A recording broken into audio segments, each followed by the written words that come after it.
কল্যাণী বিশ্ববিদ্যালয়ের বাংলা অনার্সের অর্থাৎ মেজর এবং মাইনর ছাত্রছাত্রীদের জন্য আজকের এই বিশেষ ভিডিও।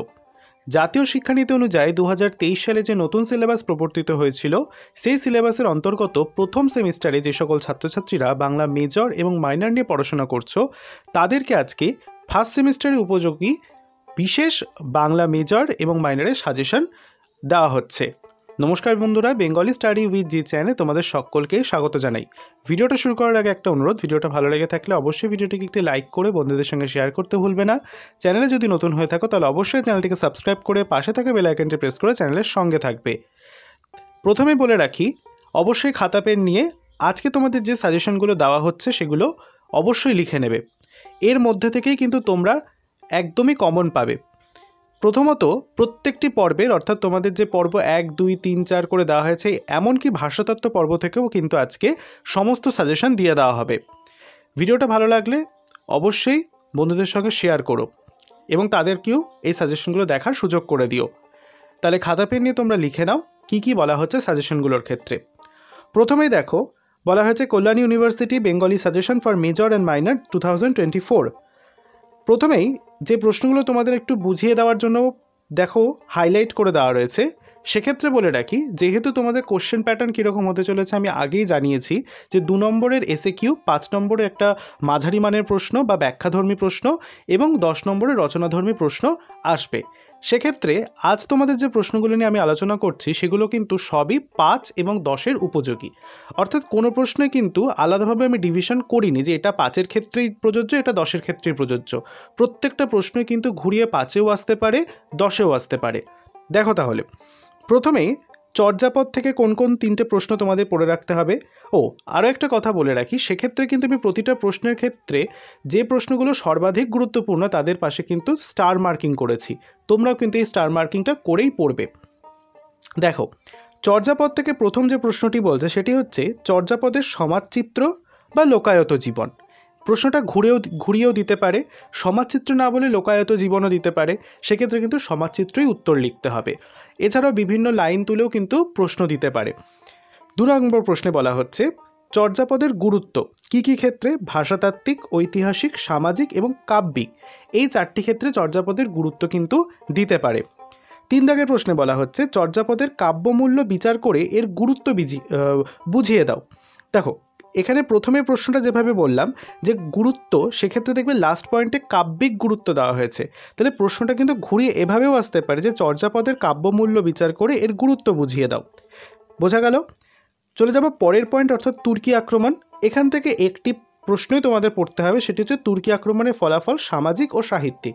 সেক্ষেত্রে শুধু সামাজিকও দিতে পারে, শুধু সাহিত্যিকও দিতে পারে, 5-5 ভাবে ভাগ করে দিল, অথবা পুরোটাই সামাজিক ও সাহিত্যিক ফলাফল তুলে দিল 10 নম্বর প্রশ্নের ক্ষেত্রে। পরবর্তীতে শ্রীকৃষ্ণ কীর্তন, এই অংশ থেকে মোট 5টি প্রশ্ন তোমাদের এবছরের জন্য দেখতেই হচ্ছে। প্রথমে বলছে বরুচণ্ডী দাসের শ্রীকৃষ্ণ কীর্তন কাব্যকে আখ্যান কাব্য বলার কারণ ব্যাখ্যা করো। দেখতে পাচ্ছ এর পেছনে স্টার দিয়ে রেখেছি, অবশ্যই তোমরা এটিও দিয়ে রাখবে। 2 নম্বর প্রশ্ন, বাংলা সাহিত্যের ধারায় শ্রীকৃষ্ণ কীর্তন কাব্যের গুরুত্ব সংক্ষেপে আলোচনা করো। এটার পাশেও দেখো স্টার মার্কিং করা রয়েছে। 3 দাগের প্রশ্নে বলছে শ্রীকৃষ্ণ কীর্তন কাব্যের সমাজচিত্র বিচার করো। 4 নম্বর, চণ্ডীদাস সমস্যা। 5 নম্বর, শ্রীকৃষ্ণ কীর্তন কাব্যকে কি নাট্যগীতি বলা যায়, বা শ্রীকৃষ্ণ কীর্তন কাব্যকে নাট্যগীতি বলার কারণ কি, এই প্রশ্নটিও কিন্তু গুরুত্বপূর্ণ। পরবর্তীতে চলে যাব অনুবাদ সাহিত্য। এই প্রশ্নগুলোও কিন্তু 5 এবং 10 দুভাবেই আসতে পারে। প্রথম প্রশ্ন বলা হচ্ছে কৃত্তিবাসী রামায়ণ বা কাশিদাসী মহাভারতের মতো মালাধর বসু রচিত ভাগবত জনপ্রিয় হয়নি কেন? এই প্রশ্নটির উত্তর কিন্তু ইতিমধ্যেই আমাদের চ্যানেলে পিডিএফ আকারে আপলোড করা হয়েছে, তোমরা না চাইলে দেখে নিতে পারো। আমি আই বাটনে এবং ডেসক্রিপশন বক্সে লিঙ্ক দিয়ে রাখবো। 2 নম্বর প্রশ্ন, কৃত্তিবাসের রামায়ণ নিছক অনুবাদ সাহিত্য কিনা আলোচনা করো। এই সূত্রে তার রামায়ণের মৌলিক দিকগুলো দেখাও। এই প্রশ্নটিও যথেষ্ট গুরুত্বপূর্ণ। 3 দাগের প্রশ্ন বলছে কৃত্তিবাসের কাব্যে বাঙালি জীবনের যে প্রকাশ পেয়েছে তার বিবরণ দাও। 4 দাগের প্রশ্ন, কাশিরাম দাসের কাব্য বৈশিষ্ট্য আলোচনা করো। পরবর্তী তোমাদের যে টপিকটি রয়েছে সেটি হচ্ছে বৈষ্ণব পদাবলী। সেখান থেকেও মোটামুটিভাবে 5টি থেকে 6টি প্রশ্ন তোমাদের তৈরি করতে হচ্ছে। প্রথমেই বলছে প্রাকচৈতন্য ও চৈতন্যোত্তর যুগের পদাবলী সাহিত্যের স্বরূপ ও বৈশিষ্ট্য অথবা পার্থক্যগুলি লেখো। স্বরূপ তো দেবেই, সেক্ষেত্রে বৈশিষ্ট্যও দিতে পারে অথবা পার্থক্য দিতে পারে প্রাকচৈতন্য এবং চৈতন্য পরবর্তী যুগের। 2 নম্বর বলছে বাংলা সাহিত্যের ইতিহাসে বিদ্যাপতিকে অন্তর্ভুক্ত করা হয় কেন সে বিষয়ে তোমার মতামত দাও, বা বাংলা সাহিত্যে বিদ্যাপতির অন্তর্ভুক্তির কারণগুলি লেখো। এই প্রশ্নটিও খুব গুরুত্বপূর্ণ এবছরের জন্য। 3 দাগের প্রশ্নে বিদ্যাপতি ও চণ্ডীদাসের তুলনামূলক আলোচনা করো। এটির পেছনেও স্টার মার্কিং করা রয়েছে। 4 দাগের প্রশ্নে টিকা লিখতে বলতে পারে বিদ্যাপতি ও ব্রজবুলি ভাষা। এটি মূলত 5 নম্বরের ক্ষেত্রেই দেওয়া হয়, যেহেতু আমি 5 নম্বর দিয়ে রেখেছি, দেখে নিতে পারো। এটা 10-এ খুব জোর দেয় না, কারণ ব্রজবুলি ভাষার টপিকটা অতটা বিস্তারিতভাবে থাকে না, তাই সেক্ষেত্রে 5-এই এটা পড়া যথাযথ। 5 দাগের প্রশ্নে বলা হয়েছে চৈতন্য পরবর্তী পদাবলিকার হিসেবে গোবিন্দ দাস ও জ্ঞানদাসের অবদান। শুধু গোবিন্দ দাসও আসতে পারে, জ্ঞানদাসও আসতে পারে 5-5 হিসেবে, অথবা দুজনেরই অবদান আসতে পারে 10-এর ক্ষেত্রে। 6 দাগের প্রশ্নে বলা হয়েছে গোবিন্দ দাস বিদ্যাপতির ভাবশিষ্য, এটি ব্যাখ্যা করো। এটাও খুব গুরুত্বপূর্ণ এই বছরের জন্য। পরবর্তী টপিক হচ্ছে চৈতন্য জীবন ও চৈতন্য জীবনী সাহিত্য। এক্ষেত্রে মোট 3টে প্রশ্ন কিন্তু সর্বাধিক গুরুত্বপূর্ণ এবছরে। প্রথম যে প্রশ্নটি হচ্ছে সেটি তো সর্বাধিক, বাংলার সাহিত্য বাঙালি সমাজে চৈতন্যদেবের প্রভাব আলোচনা করো। 3টে স্টার দেওয়া রয়েছে। 2 দাগের প্রশ্নে বলা হচ্ছে চৈতন্য জীবনী কাব্য সম্পর্কে সংক্ষিপ্ত পরিচয় দাও, এবং 3 দাগের প্রশ্ন বলা হয়েছে চৈতন্য ভাগবত গ্রন্থের গুরুত্ব আলোচনা করো। পরবর্তী যে টপিকটা নিয়ে একটু বলবো, কারণ এই টপিকের কিন্তু অনেকগুলো প্রশ্ন পড়তে হবে তোমাদের, এবং এই টপিকগুলো থেকে যেহেতু ঘুরিয়ে ফিরিয়ে অনেকভাবে প্রশ্ন আসতে পারে, সেক্ষেত্রে কিন্তু আমি দেখতে পাচ্ছ অথবা দিয়েও অনেক প্রশ্ন রেখে দিয়েছি। প্রথম প্রশ্ন বলছে মঙ্গল কাব্য থেকে, মঙ্গল কাব্যের সংজ্ঞা ও বৈশিষ্ট্য নির্দেশ করে মঙ্গল কাব্যগুলির উদ্ভবের কারণগুলি নির্ণয় করো। অথবা দিয়ে মঙ্গল কাব্যের লক্ষণ ও বৈশিষ্ট্য দেখাও, এটিও দিতে পারে। অথবা বলতে পারে বাংলাদেশে মঙ্গল কাব্য উদ্ভবের কারণগুলি লেখো। এই একটাই প্রশ্ন বা একটাই উত্তর কিন্তু বিভিন্নভাবে ঘুরিয়ে আসতে পারে, তাই কিন্তু আমি অথবা দিয়ে লিখেছি। 2 নম্বর প্রশ্নে বলছে নারায়ণ দেবের কাব্য প্রতিভা বিচার করো, অথবা বিজয়গুপ্তের কবি প্রতিভা আলোচনা করো। এই দুটোও আসতে পারে। 4 দাগের প্রশ্নে বলছে চণ্ডীমঙ্গল কাব্যের কবি হিসেবে মুকুন্দরাম চক্রবর্তীর কবি কৃতিত্ব দেখাও। এই প্রশ্নটি একটু ঘুরিয়ে দিতে পারে চণ্ডীমঙ্গল কাব্য রচনায় কবি মুকুন্দ চক্রবর্তীর প্রতিভা বিচার করো। দুটো কিন্তু একই উত্তর, অর দিয়ে আসতে পারে। 5 দাগের প্রশ্নে ভারতচন্দ্রের অন্নদামঙ্গল কাব্যকে নূতন মঙ্গল বলাটা কতটা যুক্তিযুক্ত সে বিষয়ে তোমার মতামত দাও। এটাও খুব গুরুত্বপূর্ণ। 6 দাগের প্রশ্নে বলা হচ্ছে ধর্ম ঠাকুরের স্বরূপ নির্দেশ করে ধর্মমঙ্গল কাব্যধারার একজন শ্রেষ্ঠ কবির কবি কৃতিত্ব আলোচনা করো। এটি অথবা দিয়ে আসতে পারে ধর্মমঙ্গল রাঢ়ের জাতীয় মহাকাব্য, এই উক্তিটি ব্যাখ্যা করো।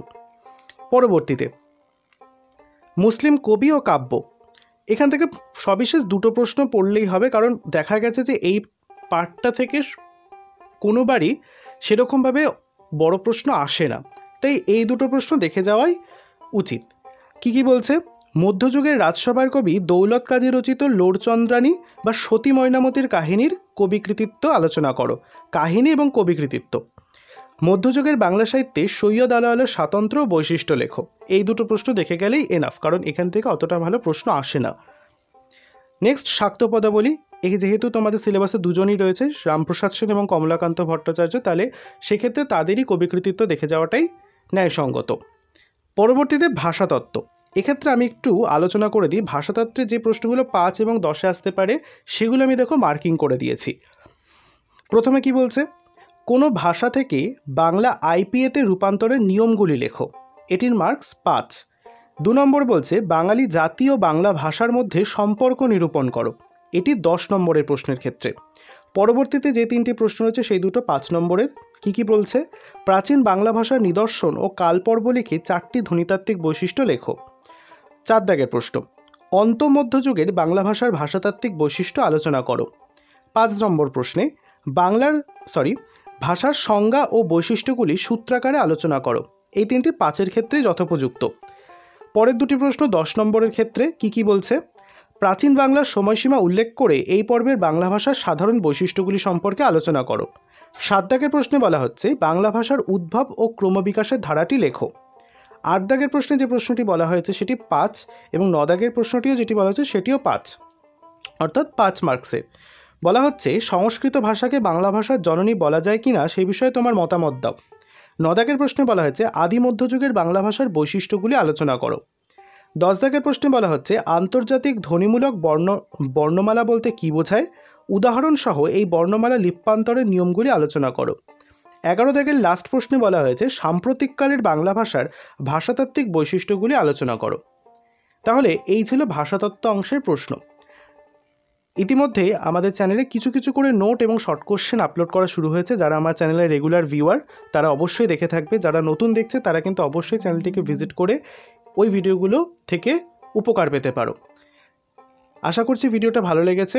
কমেন্ট বক্স খোলা রয়েছে, ভিডিওটা কেমন লাগলো এবং কতটা তোমাদের হেল্প করছে ভিডিওগুলো আমাদের, অবশ্যই কিন্তু তোমাদের হেল্প করছে আমার ভিডিওগুলো, অবশ্যই কিন্তু কমেন্টে জানাবে। আমি তাতে কিন্তু অনেকটা আনন্দিত হই এবং আরও তোমাদের জন্য ভিডিও নিয়ে আসার জন্য উৎসাহিত বোধ করি। সেক্ষেত্রে বলবো, যারা চ্যানেলে নতুন তারা অবশ্যই চ্যানেলটিকে সাবস্ক্রাইব করে পাশে থাকে বেল আইকনটি প্রেস করে চ্যানেলের সঙ্গে থাকবে এরকম আরও ভিডিও নতুন নতুন পাওয়ার জন্য। দেখা হচ্ছে পরের ভিডিওটিতে। সকলে ভালো থেকো, টাটা।